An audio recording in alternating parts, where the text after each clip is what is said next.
Kerala state കർഷക തൊഴിലാളി federation BKMU Alappuzha ജില്ലാ പ്രവർത്തക യോഗം നടന്നു.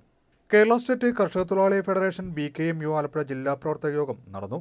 ഫെഡറേഷൻ സംസ്ഥാന പ്രസിഡന്റും ഡെപ്യൂട്ടി സ്പീക്കറുമായ ചിറ്റയം ഗോപകുമാർ ഉദ്ഘാടനം ചെയ്തു. ഭൂമി തരം മാറ്റുമ്പോൾ സർക്കാർ ഈടാക്കുന്ന തുക കർഷക തൊഴിലാളി ക്ഷേമനിധിയുടെ സാമ്പത്തിക ഭദ്രത ഉറപ്പുവരുത്താൻ വിനിയോഗിക്കണമെന്ന് ചിറ്റയം ഗോപകുമാർ ആവശ്യപ്പെട്ടു.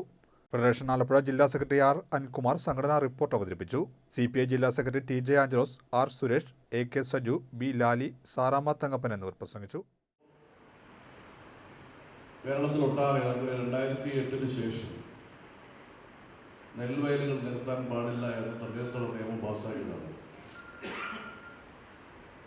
അതിൽ നെൽവയലുകളാണ് കൃഷി ചെയ്യുന്ന കർഷക തൊഴിലാളികൾ, പാടശേഖരം. എന്നാൽ ആ നികന്ന 2008 മുമ്പ് നികന്ന നടക്കുന്ന സ്ഥലങ്ങൾ തരംമാറ്റി കൊടുക്കുന്നുണ്ട്.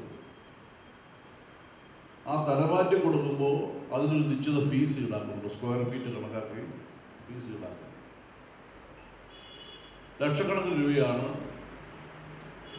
അതിൻ്റെ വരുമാനമായി ഗവൺമെന്റിലേക്ക് എത്തുന്നത്. ശരിക്കും പറഞ്ഞാൽ പാടശേഖരങ്ങൾ നികന്നതുകൊണ്ട് അവിടെ ജോലിയില്ലാതായത് ഈ കർഷക തൊഴിലാളികളാണ്. ആ പാടശേഖരങ്ങൾ നികന്നു കിടക്കുന്ന പാടശേഖരങ്ങൾ 2008 മുമ്പുള്ളത് നികന്നു കിടക്കുന്നതായതുകൊണ്ട് അത് കരഭൂമിയാക്കി മാറ്റിപ്പോകും. അവിടെ മറ്റ് വ്യവസായ സ്ഥാപനങ്ങൾ, അതുപോലെ തന്നെ കൊമേഴ്ഷ്യൽ ബിൽഡിങ്ങുകൾ, വീടുകളൊക്കെ നിർമ്മിക്കുമല്ലോ. അപ്പോൾ അവിടെ കൃഷിയില്ലാതാകും. അപ്പം ആ പണം ഇപ്പോൾ പൊതു ഖജനാവിലേക്ക് മാറുകയാണ്. നമ്മൾ ആവശ്യപ്പെടുന്നത് ആ പണം പൂർണ്ണമായി കർഷക തൊഴിലാളി ക്ഷേമനിധിയിലേക്ക് വകയിരുത്തിയാൽ